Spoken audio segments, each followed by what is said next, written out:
Okay. So I think we should start. Whoever can come can join later. Okay. So since I am unable to see you, could you please state your name one by one so that I know who is here? Yes, sir. Sir, I am Anushri Chakraborty. Okay. Sayan Biswas, Sharon Bishash, Ambalika Basak, Ombalika Borashak, Debojjwal Dutta, Devojjal Dutta, Megha Chapui, Megha Shapui, Palash Sen, Palash Sen, Anushka Resh. Arpita Das, Orpita Dash, Anushka Rai, Sampurna Datta. Sampurna Datta, Sungita De. Sangita De, Rajarshi Mondal, Rajashri Mandal, Pratishtha Sarkar. Pratishtha Sarkar. Okay, so that covers most people. Now, a few announcements before I start. One is I had a discussion with the other teacher I'm sharing the class with, and we decided it will be best that my internal marks, for me that is, will be based on a 20-minute exam to be taken next Wednesday during my class hours. So when I go there at 3:30, we will have the exam first, and then whatever will be left, the time that will be left will be in the teaching. So I'm assuming entry plus collection and everything, the 20-minute exam will take about 30 minutes. I will be providing you the sheets on which you are supposed to write. And the topic will be exclusively the topic that I've been talking about, and we will continue today, finish today. The topic will be exclusively on carbon nanotubes, and that's it. No other topic. So that will be some sort of like a mini exam, class test, and the marks will be taken as an internal exam. Is that okay? Is that understood?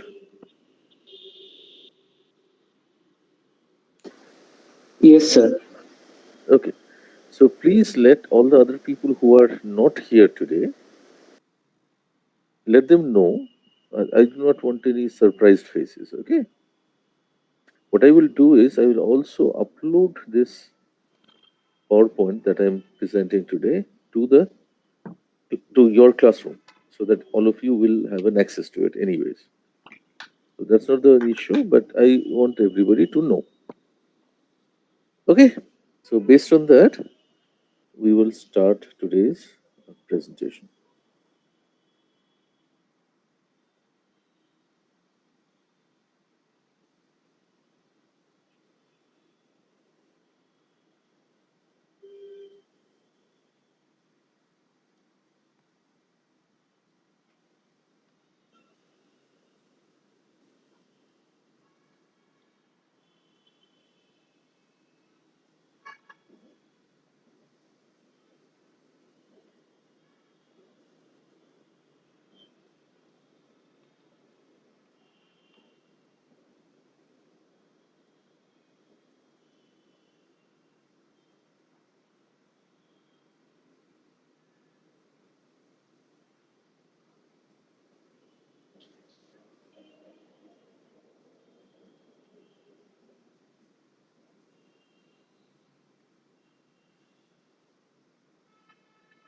Yes, can you see my screen?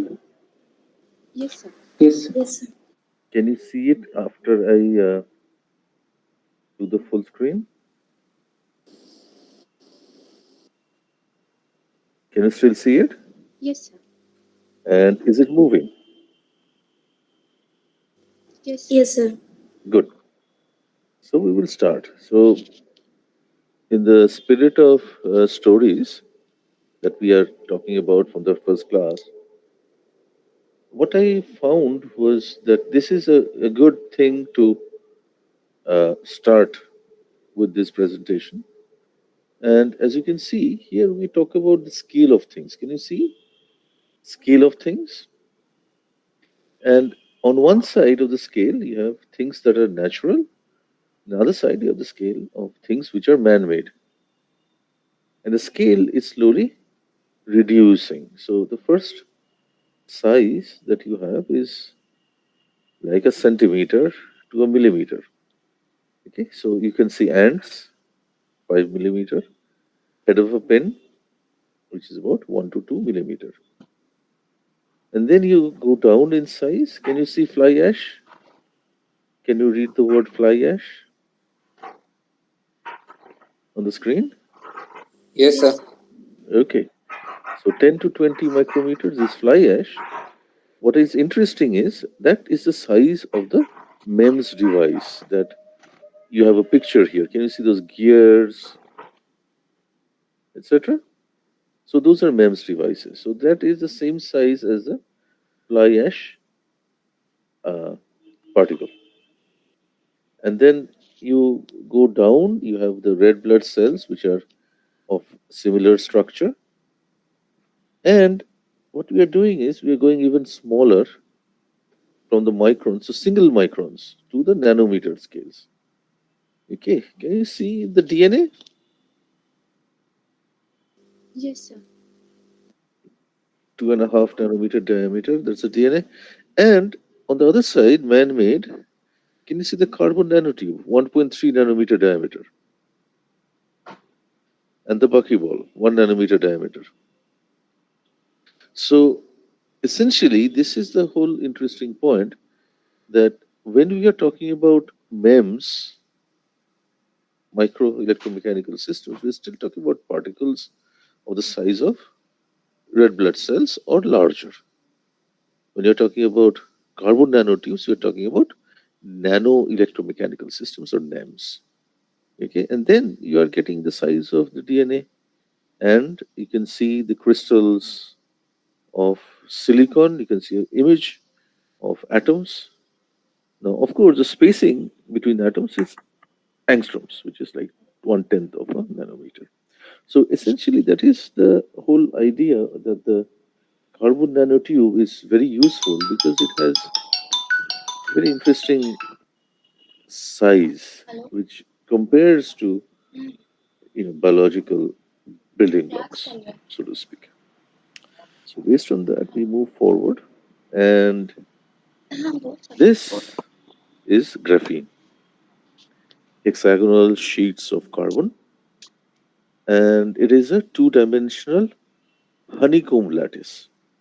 Honeycomb means hexagonal, and it is only one monolayer of graphite.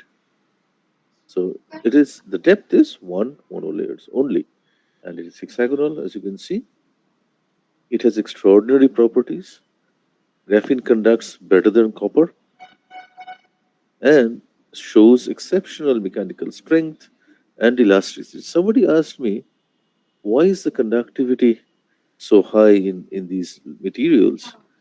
And the fundamental answer to that lies in the domain of quantum mechanics. And it takes a little bit more complicated discussions, which we had a little bit already in the class itself. And this material exhibits quantum effects at room temperature. That is the most important point. Most structures, when you say quantum dots or whatever, they exhibit quantum effects only when you reduce the temperature. Why is that? Because thermal, movements and broadening and everything that takes place robs the materials of the quantum nature. But this carbon nanotube exhibits quantum effects at room temperature. Okay, so that is graphene, and here we go. What I'm doing today is going through what we did a little bit last class because there was some mishap and some students were absent and so on and so forth. So I wanted to go through this so that we are on the same page. So can you see this diagram?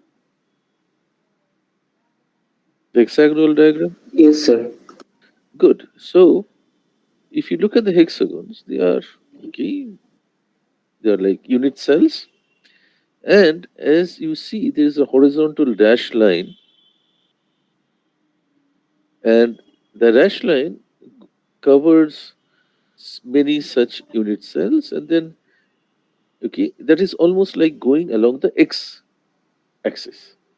So each of them are like 1, 2, 3, 4, 5, 6. So 1, comma 0 is the first point, and then you go to the second point, it's 2, comma 0, etc., etc. So along that direction is the n, comma 0, and it is called the zigzag direction. As you can see, the atoms are lined up so that you go up and down in that direction. And then the other direction, that is the dashed line, is called the n, comma n armchair direction. Okay, so everything on a carbon nanotube is between these two directions. And a common or a usual vector Ck is given by n A1 plus m A2. A1 is a unit cell along the n direction, and A2 is the unit cell along the armchair direction. Okay, can you see the unit cells in this picture? Can you see the arrow A1 and A2? Yes, sir. Yes. So that A1 shows the direction of A1, and that is the distance between the two corners, and A2 is the other direction. So what happens is any position in space is given by this vector n into A1 plus m into A2, where n and m are just simply integers, which can be anything, and it includes 0. Now, the n and m nanotube naming scheme is that you roll along the direction of this vector. Okay, so if you roll along the direction of this C vector, then you get a carbon nanotube, and those numbers define the carbon nanotube rolling direction. So if you roll along the n, comma 0, you get the zigzag carbon nanotube. If you roll along the n, comma n, you have the armchair carbon nanotube. Okay. And so here goes the story, even with more details. This is the zigzag. You see the red lines going up and down and up and down. So if you roll along that, you get a carbon nanotube, which looks like the first figure. Then you have the armchair. And you roll along that, you get the carbon nanotube in the second figure. And C, it's called a chiral structure. It's chiral just simply means it's a random structure. It's between A1 and A2. So if you roll along that, you get an irregular structure or a chiral structure, which is shown in the figure number 3. Okay, so these are zigzag carbon nanotubes, armchair carbon nanotubes, and chiral carbon nanotubes. And you look at numbers. Can you see the numbers now? Can you see the slide? 0, 0, 1, 0, etc. Yes, sir. Okay, so that is the zigzag direction, and the 1, 1, 2, 2 is the armchair direction. So if you continue this whole story, you have the armchair direction and the zigzag direction, and each of these numbers, each of these positions is given a number, like 8, 2 is a number, etc. And depending on these numbers, which of course define the direction the carbon nanotube is rolled, this carbon nanotube can be either metallic or it can be semiconducting. If it is metallic, there is no band gap in the material. If it's semiconducting, then of course it has a band gap. So, if 2n plus m is a multiple of 3, it is metallic. 2n plus m has to be a multiple of 3. Okay, so for example, zigzag n comma 0 is a multiple of 3 when n is a multiple of 3. Otherwise, not. Whereas armchair n comma n is always a multiple of 3. Okay, has everybody got this idea? When is it a metallic and when is it a semiconducting? Yes, sir. Any questions regarding this? Because this is like a standard question. If I give you a number and then I'll ask you, say, okay, draw the hexagonal structure, point out which is this point, and then say if this is metallic or semiconducting. For example, I can ask you a question like, okay, draw a diagram showing the various coordinates and then point out, say, 6, 4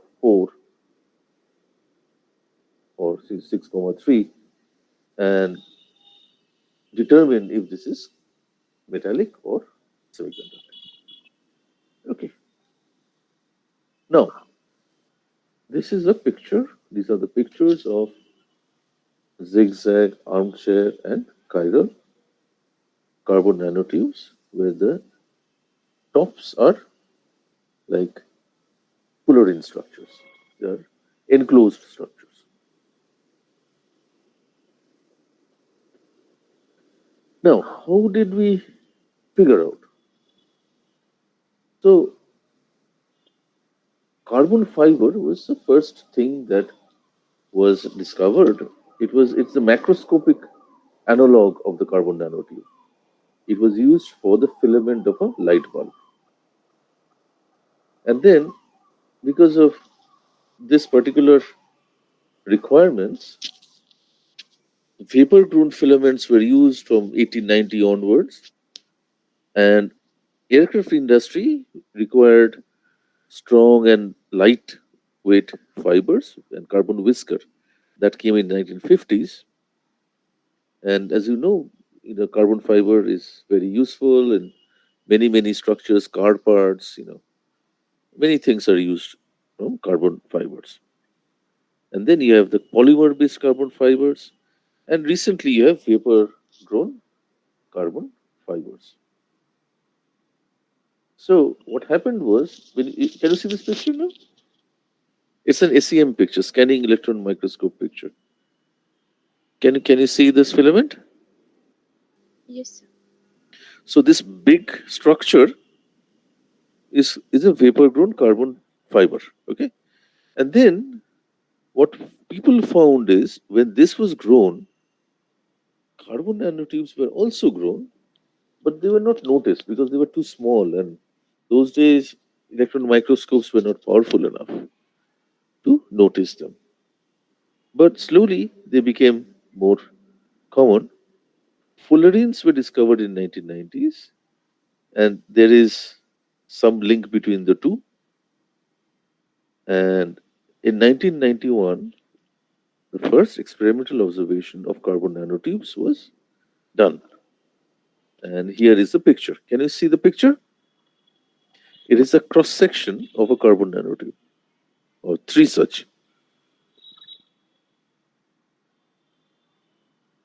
So if you look at the picture, it's like looking at the cross section, and can you see the multiple lines showing the multi-wall structures?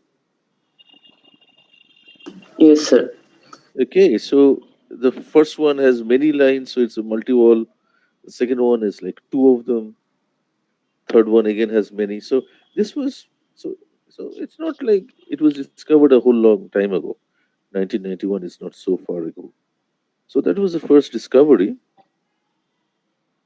And so there are single wall carbon nanotubes, there are multi walls, And in order to make them, there are three possible ways. One is the laser vaporization, second one is a carbon arc synthesis, and the third is called the vapor growth.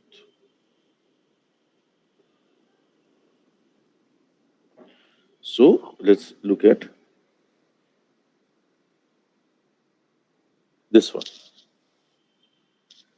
Okay, so this is the structure or the system that has been used to make carbon nanotubes using laser vaporization synthesis. And so it's a tube furnace which is kept at about 1200 degrees centigrade. And inside the tube furnace, you have a graphite target. Now, it is not only graphite, it has about 1 atomic percentage of cobalt nickel alloy, which is added to the graphite. Why is it? It's simply a catalyst. Now, second bullet, it shows two sequenced laser pulses to evaporate target. What does it mean? So you have this laser at the other end, which is like a pulsed laser. It provides like pulses of energy. So what happens? The first pulse energizes the surface atom by absorbing it. And the second one vaporizes the energized atom. So you have sequence of pulses with a certain gap. Now, this gap can be monitored to control exactly what is being evaporated out. And what happens? Argon is passed through this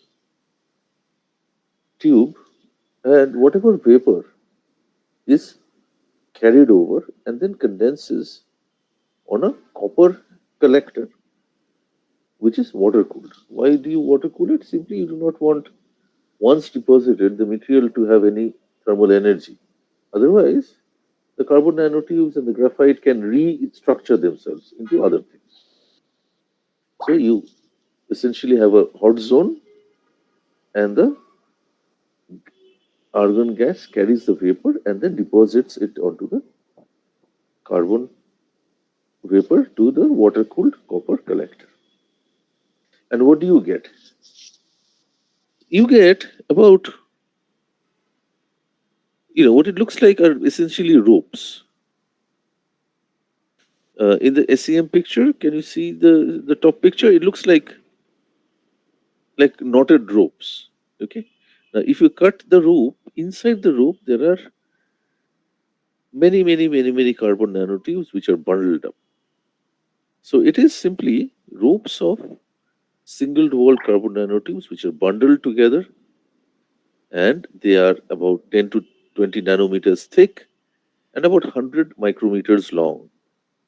And each rope contains bundles of single-walled carbon nanotubes, and the diameter is 1.4 nanometer arranged in a lattice.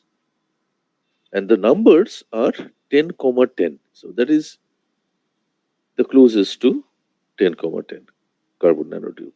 And about 44% of it's 10, 10 and 20% is 9, 9. And also you have other materials which are added in the mix. So this technique will not give you your carbon nanotubes, but this is a start. And then what you do is you purify things and it becomes better. Okay?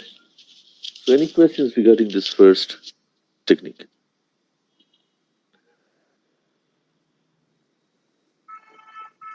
Anybody? Sir, Sorry. Yes. sir, Yes.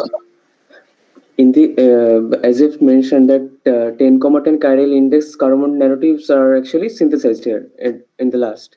Yes. Sir, basically, then how the like chiral indices like 1,0 or 2,0 like lower chiral indices nanotube are actually generated from these. That's the whole point. This is what I was trying to tell you. See, not all of the carbon nanotubes can be generated. What you'd get is you get a mixture of can you see there's a 44% and then there's a 20%? So it does not add up to 100, right? Yes, yes. So basically, you get a mixture of many, many, many things. What you have are largest volume is the 10,10. Okay. And the whole point is, at the end of the day, it is very difficult to make this very, very narrow carbon nanotubes because they are even more energetically, they are challenging to grow. What you can do is you can isolate them from a mixture. That is the way it is done. Okay, sir. Sir, Yes. hello, sir. Yes, tell me. Sir. Sir, at what stage the carbon nanotubes are grown? I mean, at the graphite target part or the Cu collector part, copper collector part? It's in the vapor phase. Essentially, what happens is the point is you have the graphite, okay, with the catalyst, and then you are hitting it with a laser. Yes, very small, sharp pulse. Sharp pulse means what? Very small zone is given a whole lot of energy, and it comes out as chunks. Okay, so essentially, what you are doing is it's almost like throwing stones on a water surface and collecting the splashes. Yes. Okay, but what is happening is these chunks that are coming out, they are also now carried by the argon gas, and there is some reaction in the vapor phase as well. Okay, some reorientation. So some chunks are coming out, and then they are reoriented in the vapor phase. Okay, and then when it deposits, we do not want any further reorientation, which is why we keep it at the low temperature so that when it stops completely. Okay, so argon gives also a. I mean, argon is like a giving like a stage to reorient due to heating. I mean, reorientation is it due to heating or argon acts also like a catalyst No, to argon is just the. argon. It's just a carrier. It's due I to mean, the if heat. due to the heat it is reorienting, and argon is giving this the time to reorient itself Absolutely. until And it gets collected at the copper collector. absolutely. Okay. Okay. Okay. So Sir, can this you please is repeat yes. what the first pulse does and the What second pulse? what the first? Excuse me. First pulse of laser, So what does that do? basically, what happens is, uh, what I tell people is this: is think of it as a boxing match. Have you heard of the 1-2 pulse? In a boxing match, the easiest way to knock out a person is to first have one box to his face, which weakens him, and then the second one lands, which cracks the bone structure. So here, the two sequence laser pulses are two pulses which are separated out by a time period. The first one generates atoms with high energy. So these are like excited states already, but they are not removed. They're still part of the carbon block.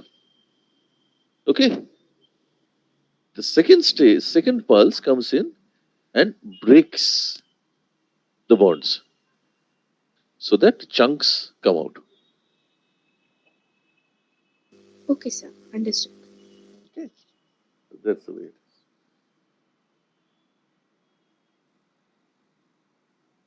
So we move on. The most important two important points I want you to understand this. One is you essentially prepare the catalyst, give them the energy, and then you have to sort of let the system, evolve. In a way, it will evolve. Okay. So there's not much control in the sense of forcing the system to go in one way or the other. It is simply a way to let the carbon atoms have the possible energy and then find the minimum energy which is of beneficial to us. So the same process, there's another process that we are talking about. Okay, and this is called the ARC method of synthesizing carbon nanotubes. Now here, if you look at the ARC method, what is an arc? It's simply like you have a vacuum system, and then you have two electrodes which are very close to each other. And if you have a very high voltage, then you get a spark. So carbon rod electrode separated by 1 millimeter, and then you have a high voltage, high current. Can you see 20 volts? And then the current is 50 to 100 amperes, which is huge current. And helium goes through this chamber in order to, cool down the electrodes after it's done. And the carbon deposited is on the negative electrode after the arc is generated. So it's like a flash, it's like lightning. It strikes the target, generates the vapor, and the vapor then redeposits on the other electrode. Can you see that there are two electrodes here? Yes, Can you sir. see the two? One of them is thicker than the other, and the negative is the thicker one, and the positive is the thinner one. So carbon deposits forms on the negative electrode, the thicker electrode, and the gap is maintained by using some sort of a micrometer screw. Okay. Now it does not require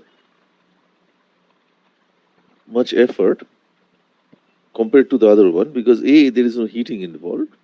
It's a simpler technique, but again, it does not give you any control over the nature of the carbon nanotube that is being formed. It is still carbon nanotube bundles, and it is aligned. Of course, there is some alignment.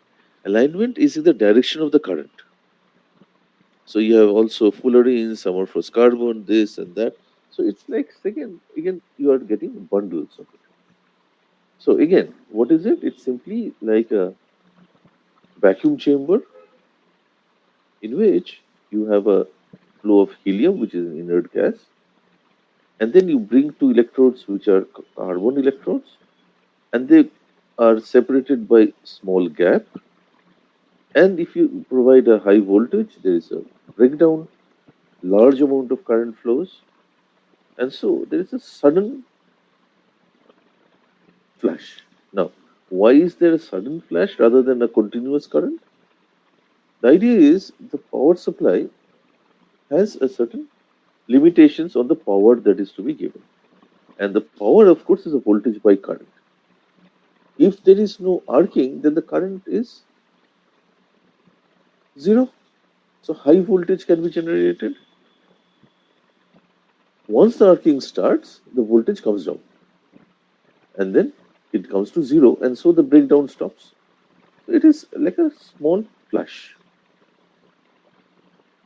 So this is the arc method of synthesizing the carbon nanotubes.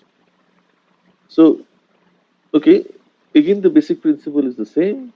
Enough energy, small time, and then you sort of hope and pray you get the carbon nanotubes you get. And here you go. Here you see the distribution. See the nanotube, can you see the nanotube diameters? Yes, sir. And you can see, for example, that there are some of them are small, some of them are large, etc., etc. So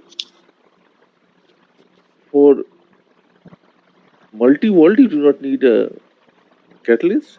For single-walled, you have to have transition metal or rare earth catalyst, and then you have a mixed catalyst for ropes. So if you have a single wall carbon nanotube, isolated single wall carbon nanotube, the catalyst is rare earth or transition metals. Or if you want ropes of single wall carbon nanotubes, then you get ferrous or nickel or mixed catalyst. The question is, if somebody asks why this will give you that and why this will give you that, there is a whole lot of physics involved, which is beyond the scope of this class. But that's for any catalyst. Okay. So what is your control? You can control what type of carbon nanotubes you want. If you want multi-walls, no catalyst. If you want isolated single wall, then you need to use catalyst of transition metals.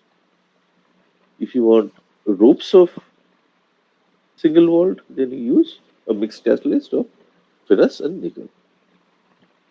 Okay. And here the number is, of course, this is a much higher temperature because carbon is about 3000 degrees. Okay. How the diameters of this nanotubes are measured? PM. Okay. Just like that picture we showed you.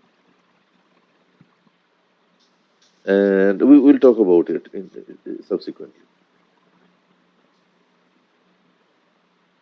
Okay, so we will move.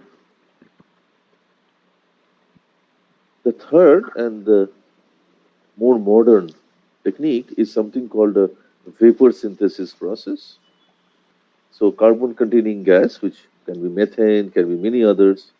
So this is still under process. This is not something that is fully finalized. There are many different people trying in different ways. It flows continuously through a heated catalyst, and the catalyst is a form of nanoparticles. The gas is cracked on the catalyst and the carbon is generated. Okay. Now there are two types of growth. One is called a tip growth, the other one is called a root growth. What are they? Let's look at the picture. So there's a substrate and it's a metal nanoparticle. So some sort of a hydrocarbon is absorbed, cracked, and the carbon nanotube is formed. In the top picture, you have something called the tip growth, and the bottom picture, you have something called a root growth. It depends on the nature of the metal nanoparticle. If the metal nanoparticle is adhering to the substrate because of surface tension versus adhesion forces balance, if the surface tension forces are stronger, then it will be spherical. And then you get the tip growth. If the adhesion is stronger, then you get the root growth. Can you see the carbon nanotubes being formed? This is almost similar to the VLS process. So you have a vapor containing carbon, which then is cracked by the catalyst, and the carbon forms carbon nanotubes, but they are mostly, as you can see, multi-wall ones. And you are getting a whole large number of these growing all over the surface. Okay. Any questions regarding this so far?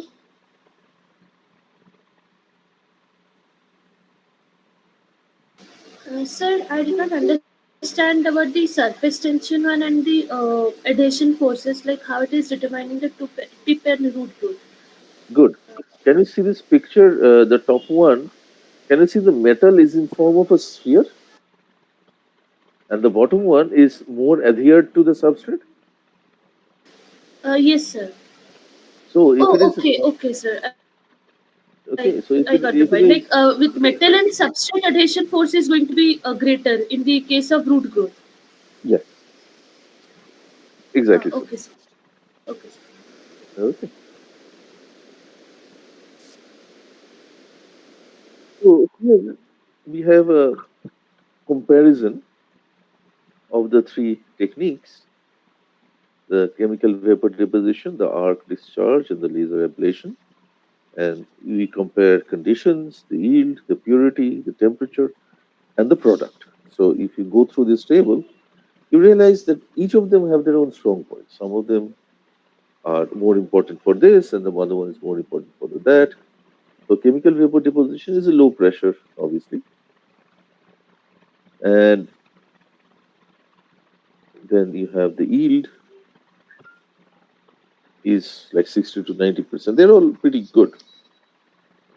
Purity is better for the CVD system and low for the laser ablation. The temperature, of course, is highest for the arc discharge and the product. So CVD gives you single wall carbon nanotubes which diameters which are 0.6 to 4 nanometers, and multi-wall carbon nanotubes with diameters ranging from 10 to 240 nanometers. And then the arc discharge, you have numbers here.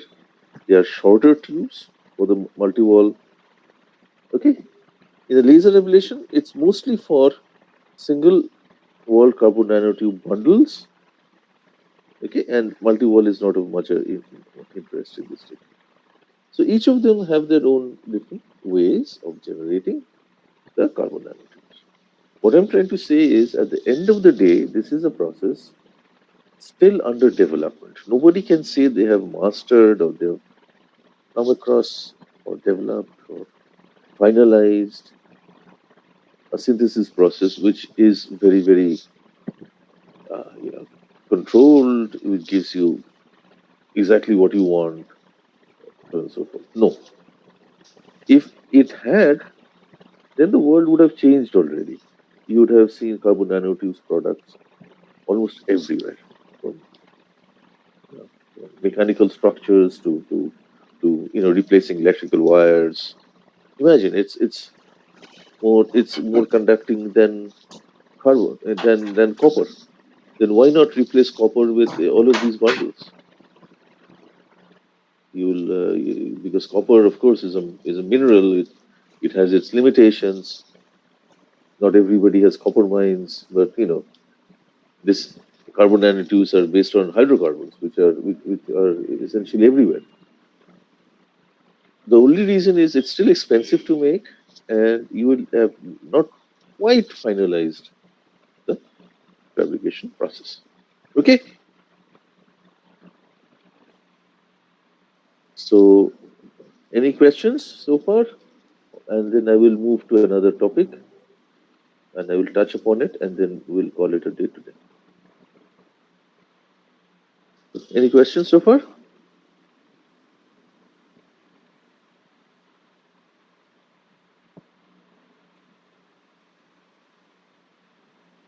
Okay. So I stop this thing. Is that okay? Yes, sir. Okay. So I will now go to the other one because I wanted to. It's good that we were doing the online thing. I can show you some pictures. So let's go back. Something that I've done already, but I still wanted to show you some of the pictures.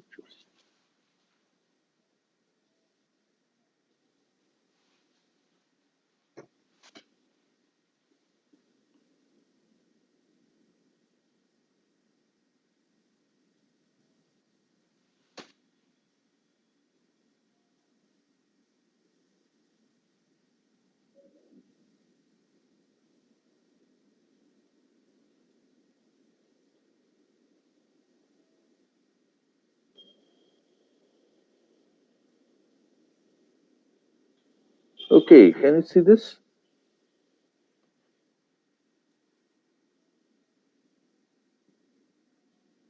Can you see my screen? Yes, sir. Yes, sir. And is it full screen now? Yes, sir. And is it moving? Yes, sir. Good.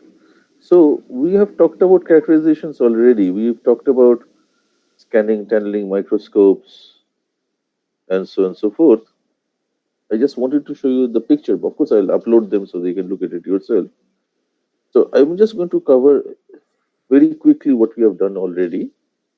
This is the scanning tunneling microscope. If you remember, there's a tip that comes very close to the surface and a current that flows depending on the gap between the tip and the surface. Do you remember? This was covered in class, right?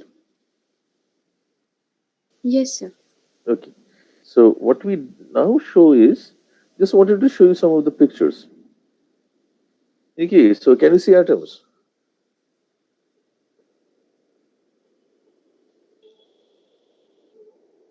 Can you see these pictures?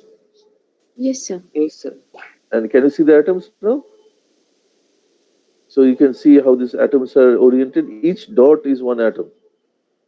So if you look at the crystalline structure on the surface, you can look at the position of atoms and so on and so forth. Okay. So that is what I wanted to show you regarding the STM. It is, a proof of what we have been talking about, these crystal structures and so on and so forth. Okay. And we talked about atomic force microscopy briefly. And of course, this one does not give you atoms, it gives you like quantum dots or nano structures, nanodots. Okay, what I wanted to show you is this. Okay, so here we go. We've talked about the scanning electron microscope as well. So, but I wanted to look at it in a little bit more detail. Can you see my screen now? Yes, sir. So, this is the scanning electron microscope diagram. You have an electron source, and then it focuses it down to the surface. And the surface generates secondary electrons. Secondary electrons are collected by the secondary electron detector. So, I want you to look at this slide and tell me, does anybody have any questions regarding this particular slide? Is everybody okay with this slide?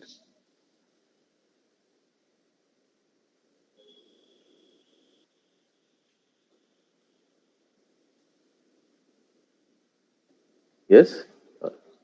Any questions regarding this particular slide?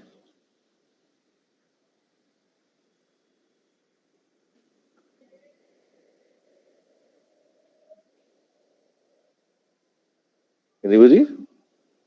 No? Sir, what is the role of these scan coils? That Yes. Scan coils are the ones that move the beam across the surface. Okay. So it's scanning electron microscope. It scans along the surface. It moves from left to right and then up and down so that the image is formed.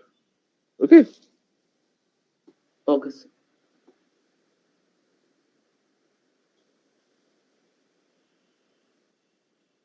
As you can see, there's the electrons are generated, accelerated by about 30 kilovolts, focused to a point, and this point is moved across the sample. So this movement is the scanning across the sample. And secondary electrons are emitted, which are collected by the detector. Okay. So based on this, let me go through a little bit more details here. So I assume everybody is okay with this slide? Okay, so we move on to the next one. Now, this is something that I want you to look at a little bit closely. So, in this picture, we see a cross section of the sample and the electron beam that is coming in. Okay, so in the top, you have the primary electrons. The primary electrons are entering the surface. Okay, can you see this balloon-like structure? Yes, sir. So that is the region where the primary electrons finally come to rest after bombarding with the atoms and electrons inside the target. So whatever image you get, whatever information you get, is from this zone within the target material. Okay. Now, what do you get? Can you see that the top portion within the 5 to 50 nanometer from the top, you get something called secondary electrons. Secondary electrons are again splashes. These electrons are like there's a sea of electrons inside the target. When the primary electrons come in, they splash some of the secondary electrons upwards. So the secondary electrons come from the first 50 nanometers. Okay, is that clear? Is it okay? Are you able to understand what I am talking about?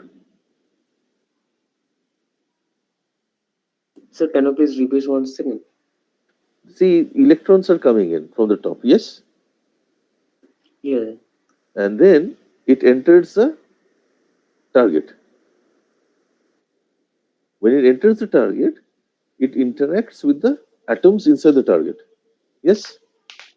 And after interacting, it's scattered, it loses energy. Finally, all the incoming electrons, they come to rest somewhere within this area. Okay, they can travel up to a certain depth, and this depth is given by this balloon-like zone. Now, within this depth, the top 5 to 50 nanometer is the zone from which secondary electrons are emitted. What are secondary electrons? Secondary electrons are electrons which were already there in the target. So when the primary electron, that is from the beam, is coming in, it knocks out some of the target electrons. And those come out of the material as secondary electrons. Okay, is that clear? Yes, sir. Clear. Anybody has a question, please ask. I want you to please understand this because it's important. So primary electrons are I mean the picture you have drawn this spherical like quite spherical like thing. So Yeah. primary electron is hitting the substrate, and substrate has this 5 to 50 nanometer layer from which it emits the secondary electrons, That is correct. and then its backscattered electrons are the next. We'll come to that. So up to the Yes. secondary electrons, is it correct? Is it okay? Okay. Okay. Okay. So, and then you have, as the primary electrons keeps going down, there is also something called backscattered electrons. Now, what are backscattered electrons? We talk about it here. So, secondary electrons are ejected from the close to the surface. Can you see the cartoon of the atom? So red is the incoming electron, okay? And the secondary electrons are knocked out, which were part of the atom, target atom. Can you see that? Yes, sir. Now, backscattered electrons are not secondary electrons. Can you see that? Backscattered electrons are the red ones. They are the primary electrons that come in and are turned back. They come out the same way they were entering. Okay. So can you see the difference? Secondary electrons belong to the target. Backscattered electrons are part of the incoming primary beam. Okay? If anybody has a problem with this slide, let me know.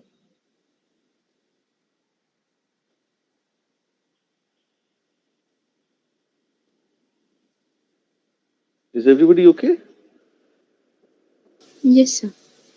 Okay, so now going back. Yes, go ahead. Sir, is this backscattered electron? Are these backscattered electrons creating some noise in detection? I mean, No. Don't worry about it. What it does, we will talk about. I'm just asking if you see any. Are you able to understand this particular slide? no. Yes, understand. Okay, Able to understand. good. So we'll come to what they will do. Now, see, as you can see, the secondary electrons come from the first 50 nanometers. Backscattered electrons come from the top layer, but also go into a certain amount of depth, right?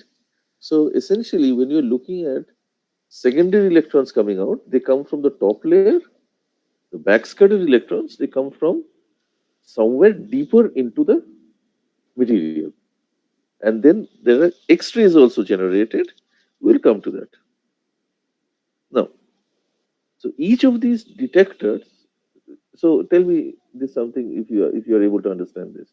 Backscattered electrons come out perpendicularly from the surface. Yes? Because they're backscattering. They are like bouncing back. Secondary electrons come out in all possible directions. Is that clear? Yes, sir. Good. Now, next point is, what does this backscattering depend on? Can you see it's basically electrostatic repulsion between the primary and the nucleus? Yes or no? It is an electrostatic Yes. repulsion, right? Now, can you tell me what will happen if you have a larger nucleus, that is, an atom which is larger, and an atom which is smaller? Which one will scatter more?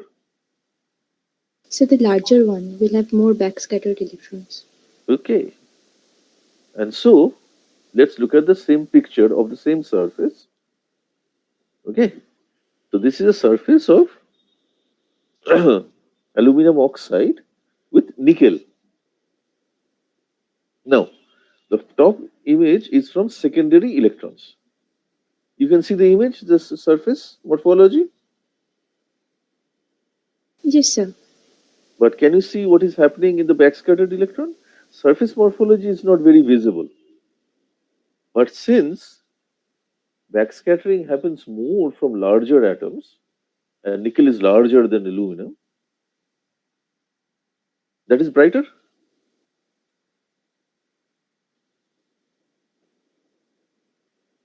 So they are whiter than the rest of the background.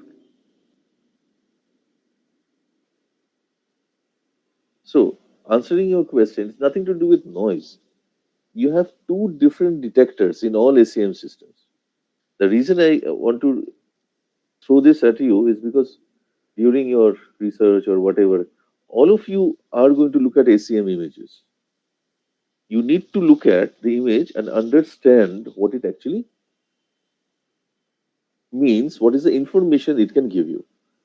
Secondary electrons give you the surface morphology. Why? Because they come from the top of the surface, the first 50 nanometers. So if the surface is smooth or rough, that image is given by the secondary electrons. Backscattered electrons does not give you very good surface morphology image. But what it can give you is a contrast regarding its composition.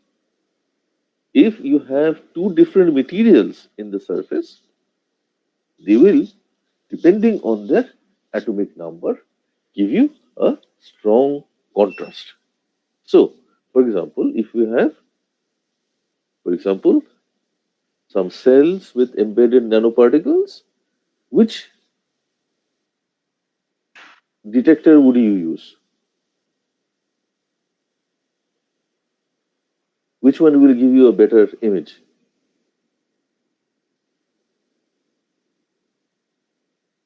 So this backscattered will give the Better if image. Because it's a metallic nanoparticle versus carbon-based cell, right? yes.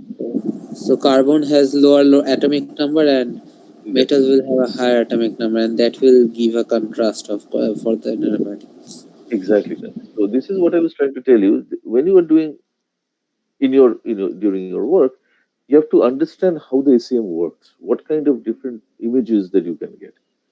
If you are interested in surface morphology only, surface is smooth, surface is rough, if it has patterns, whatever, then you go for the secondary electron detector. If you're looking for embedded structures, which are slightly deeper and which have different Z, that is the atomic number, then you go for the backscattering. Okay? Is that okay? Yes, sir. Good. I think I will stop today because I don't want to continue. The rest part I can continue in the last class.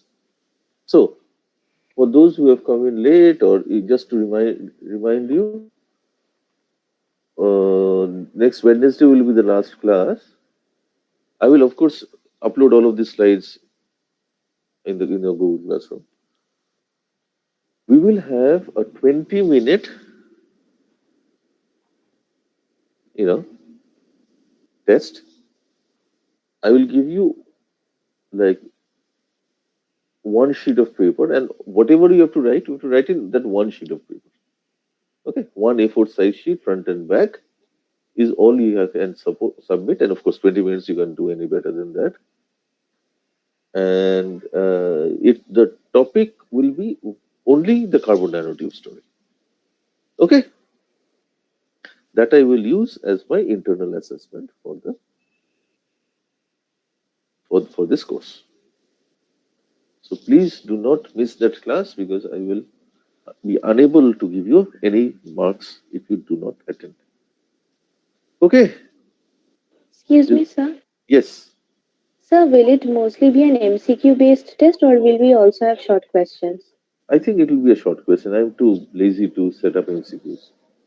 It will be like two questions.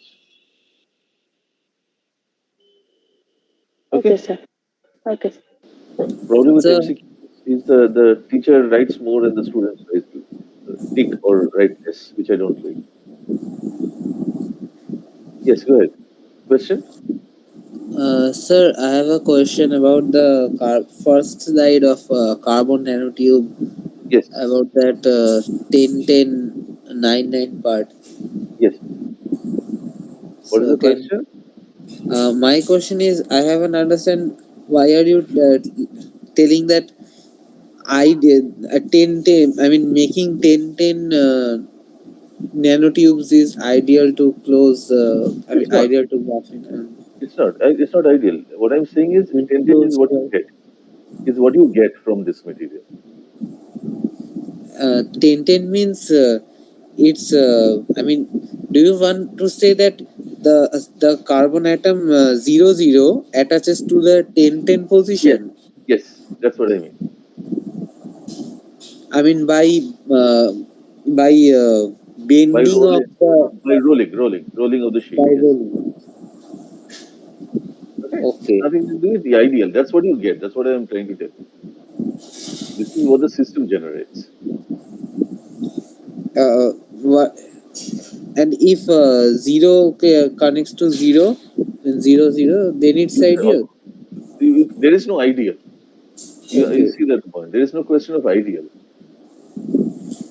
Obviously, 0 0 is not a possibility, right? It's just one atom.